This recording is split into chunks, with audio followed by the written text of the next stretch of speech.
نحمده ونصلي على رسوله الكريم أما بعد فأعوذ بالله من الشيطان الرجيم بسم الله الرحمن الرحيم الذين يؤمنون بالغيب ويقيمون الصلاة ومما رزقناهم ينفقون صدق الله العظيم اللهم صل على محمد وعلى آل محمد كما صليت على إبراهيم وعلى آل إبراهيم إنك حميد مجيد اللهم بارك على محمد وعلى آل محمد كما باركت على إبراهيم وعلى آل إبراهيم إنك حميد مجيد۔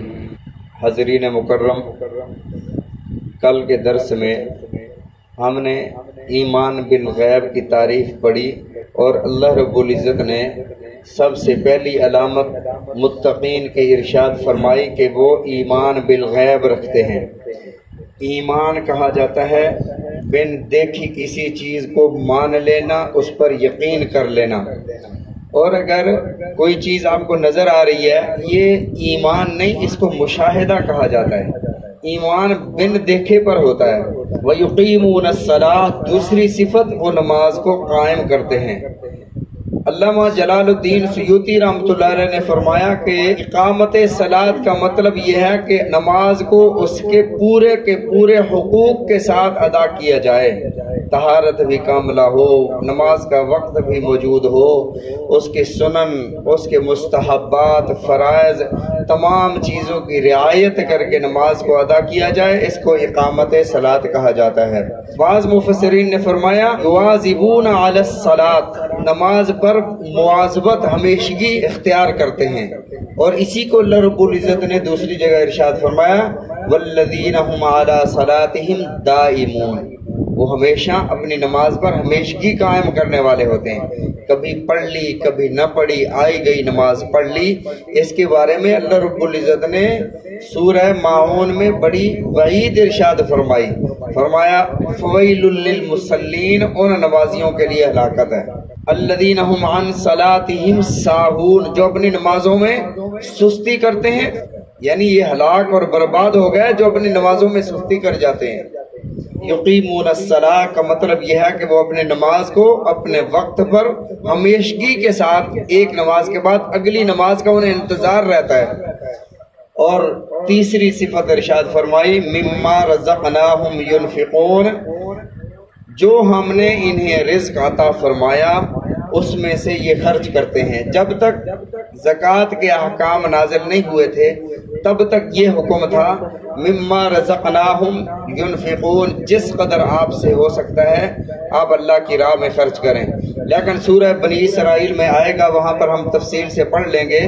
اللہ رب العزت نے ارشاد فرمایا کہ اس قدر سارا کا سارا نہ خرچ کر دو کہ کل کو تمہیں کسی دوسرے کے سامنے ہاتھ پھیلانا پڑے، اپنے حساب سے خرچ کرو تاکہ اپنے اہل و عیال کے لیے بھی تمہارے پاس پیسے موجود ہیں۔ یہ نہیں ہے کہ سارا کا سارا خرچ کر دو، یہ کسی کسی کی خاص کیفیات ہوتی ہیں جن کو اللہ قبول فرماتے ہیں۔ مثلا حضرت صدیق اکبر رضی اللہ تعالیٰ عنہ نے غزوہ تبوک کے موقع پر اپنا سب کچھ لا کر رسول اللہ صلی اللہ علیہ وسلم کی خدمت میں رکھ دیا۔ رسول اللہ صلی اللہ علیہ وسلم نے پوچھا ابو بکر، تو سوال تو یہ ہونا چاہیے نا کہ کتنے لائے ہو پیسے؟ اب سوال کی نوعیت، سوال کا انداز میرے آقا علیہ الصلوۃ والسلام نے بدل دیا۔ فرمایا صدیق گھر کیا چھوڑ آئے ہو؟ عمر رضی اللہ تعالیٰ عنہ جو آدھا مال لائے تھے نا، وہ سمجھ رہے تھے کہ آج آدھا مال میرا اتنا ہے کہ سب سے میں جیت جاؤں گا، سب سے زیادہ میرا مال ہے۔ فرمایا جب رسول اللہ صلی اللہ علیہ وسلم نے پوچھا نا ابو بکر گھر کیا چھوڑ آئے ہو، تو میں تو آدھا گھر چھوڑ آیا تھا۔ کہ نبی صلی اللہ علیہ وسلم نے جب سوال فرمایا تو ابو بکر صدیق رضی اللہ تعالیٰ عنہ نے عرض کیا یا رسول اللہ، اللہ اور اس کے رسول کا نام چھوڑ آیا ہوں، سب کچھ آپ کے قدموں میں لے کر حاضر ہوا ہوں۔ نبی علیہ الصلوۃ والسلام نے قبول فرمایا۔ پھر اسی طرح ایک صحابی سونے کی ڈلی لے کر نبی علیہ الصلوۃ والسلام کی خدمت میں حاضر ہوئے۔ آپ نے اس سے بھی پوچھا کہ گھر کیا چھوڑ آئے ہو؟ عرض کیا یہی مال ہے۔ نبی علیہ الصلوۃ والسلام نے ناراضگی کا اظہار فرمایا اور اس سونے کو اس کی طرف پھینکا فرمایا کہ بعد میں لوگوں سے مانگتے پھرو گے؟ نبی علیہ الصلوۃ والسلام اپنے صحابہ کے مزاج سمجھتے تھے۔ ابو بکر صدیق رضی اللہ تعالیٰ عنہ کی کیفیت، ان کے دل کو، ان کے مزاج کو سمجھ کر آپ نے قبول فرمایا، دوسرے کا سونا قبول نہیں فرمایا کہ بعد میں محتاج ہو گئے، کہ وہ لاہیت، وہ سخاوت کا جذبہ جو ابو بکر صدیق میں ہے، وہ توکل کا جذبہ جو ابو بکر صدیق رضی اللہ تعالیٰ عنہ ہے، وہ دوسرے صحابی میں نہیں ہے، اس لیے آپ نے اس کو واپس فرما دیا۔ تو اللہ نے فرمایا مما رزقناہم، جو ہم نے رزق دیا ان میں سے خرچ کرتے ہیں۔ اب اس سے ایک تو بات یہ معلوم ہوئی کہ انسان کو اللہ کی راہ میں خرچ کرنا چاہیے، اس میں غریب امیر کی بات ہی نہیں ہے۔ کسی کے پاس 100 روپیہ ہے تو وہ 10 روپے کر دے، 5 روپے کر دے، اس میں سے 1 روپیہ خرچ کر دے، 10 روپے ہیں صرف، اس میں سے 1 روپیہ اللہ کی راہ میں خرچ کر دے۔ تو اللہ رب العزت کے ہاں کمیت نہیں ہے کہ کتنا کرے، بس دل کا اخلاص اللہ دیکھنا چاہتے ہیں۔ ان اللہ لا ينظر الى صورکم، اللہ رب العزت تمہاری صورتوں کو نہیں دیکھتے کہ تم کتنے حسین ہو۔ ان اللہ لا ينظر الى صورکم واموالکم، نہ اللہ یہ دیکھتے ہیں کہ تم کتنے مالدار ہو، وَلَكِنْ يَنْظُرُ إِلَىٰ قُلُوبِكُمْ وَأَعْمَالِكُمْ، اللہ تمہارے دلوں کو دیکھتے ہیں اور تمہارے اعمال کو دیکھتے ہیں۔ اخلاص کس قدر ہے، یہی وجہ ہے کہ جب قربانی کا ایام آئے نا، اللہ نے فرمایا لَن يَنَالَ اللَّهَ لُحُومُهَا وَلَا دِمَاؤُهَا، اللہ کو تمہارا گوشت نہیں پہنچتا، گوشت کھانے کی تمہیں اجازت ہے، وَلَا دِمَاؤُهَا، نہ ان کا خون بہانا اللہ کو پہنچتا ہے، وَلَكِنْ يَنَالُهُ التَّقْوَى مِنْكُمْ، اللہ کو تمہارے دلوں کا تقوی پہنچتا ہے۔ تو فرمایا جو رزق ہم دیتے ہیں اس میں سے خرچ کرنا ہے، ڈرنا نہیں ہے۔ خرچ کیسا مال کرنا ہے، حلال یا حرام؟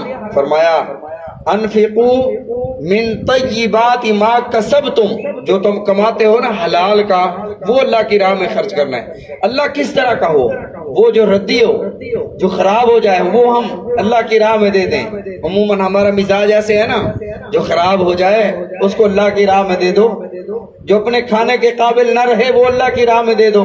فرمایا نا لن تنالوا البر حتى تنفقوا مما تحبون، تم ہرگز نیکی کو نہیں پا سکتے، نیکی حاصل نہیں کر سکتے جب تک وہ مال اللہ کی راہ میں خرچ نہ کرو جو تمہیں محبوب ہو، سب سے زیادہ محبوب ہو۔ حضرت عمر رضی اللہ تعالیٰ عنہ نبی علیہ الصلوۃ والسلام کی خدمت میں حاضر ہوئے، عرض کیا یا رسول اللہ، زمین کا فلاں جو قطعہ اور فلاں جو ٹکڑا ہے مجھے بڑا عزیز ہے، قیمتی ہے، میں اسے اپنے لیے خاص کرنا چاہتا ہوں، اپنے لیے رکھنا چاہتا ہوں، آخرت کے لیے۔ آپ نے فرمایا اسے وقف کر دو، اللہ کی راہ میں وقف کر دو۔ انسان جو مال کھا لیتا ہے، جو پہن لیتا ہے، جو استعمال کر لیتا ہے، یہ اس کا ہے، دنیا میں اس نے کھا لیا، یہ ختم ہو گیا۔ جو چھوڑ دیتا ہے وہ ورثاء کا ہے، وہ اس کا نہیں ہے، وہ اپنی مرضی سے جیسے چاہیں اڑائیں۔ اور فرمایا جو اس نے اپنے اکاؤنٹ میں آخرت کے لیے بھیج دیا وہی اس کے لیے ہے، وہ باقی ہے۔ یا ایھا الذین آمنوا اتقوا اللہ ولتنظر نفس ما قدمت لغد، کل کو ہر نفس وہاں پر دیکھ لے گا کہ اس نے آخرت کے لیے کیا بھیجا تھا، دیکھ لے گا وہاں پر۔ تو فرمایا مما رزقناہم، ہم رزق دیتے ہیں اس میں تو تم خرچ کرو، لیکن یاد رکھنا شیطان تمہیں ڈرائے گا۔ الشیطان یعدکم الفقر، شیطان تمہیں فقر سے ڈرائے گا۔ وَيَأْمُرُكُمْ بِالْفَحْشَاءِ، فضول خرچی کی تمہیں ترغیب دے گا، فحش کاموں پر خرچ کرنے کی تمہیں ترغیب دے گا کہ یہاں پر خرچ کرو۔ یہی وجہ ہے کہ مسجد میں اللہ کی راہ میں کوئی بندہ پیسے دے رہا ہے، 1000 وسوسے آئیں گے کہ یار اس کو کیا ضرورت ہے اتنے پیسے دینے کی، مسجد میں اتنی کیا ضرورت ہے پیسے دینے کی۔ لیکن جب کہیں ایسی جگہ پر خرچ کرنا جہاں ضرورت نہیں ہے، فضول خرچی ہے، تو کہے گا یار کمایا ہم نے خود ہے، خود ہی خرچ کر رہے ہیں، کسی کا کیا مطلب ہے۔ تو شیطان وہاں پر یہ نہیں کہتا کہ جہاں فضول خرچی ہو رہی ہے، شیطان یہ نہیں کہتا کہ یہاں مال ختم ہو جائے گا، فقیر ہو جائیں گے، غریب ہو جائیں گے۔ جب اللہ کی راہ میں خرچ کرنا ہو یہ ڈرا رہا ہوتا ہے، فلاں کا قرض بھی دینا ہے، فلاں بھی کرنا ہے، یہ بھی کرنا ہے، وہ بھی کرنا ہے۔ الشیطان یعدکم الفقر ویأمرکم بالفحشاء۔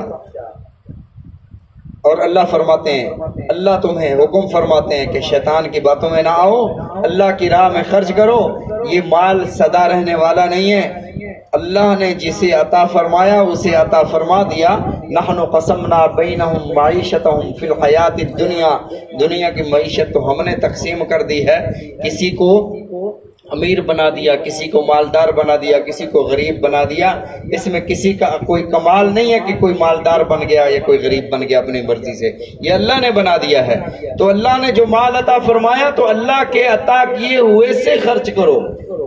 باقی انشاءاللہ العزیز کل ذکر کریں گے۔ اللہ تعالی ہم سب کو سمجھنے کی، عمل کرنے کی توفیق عطا فرمائے۔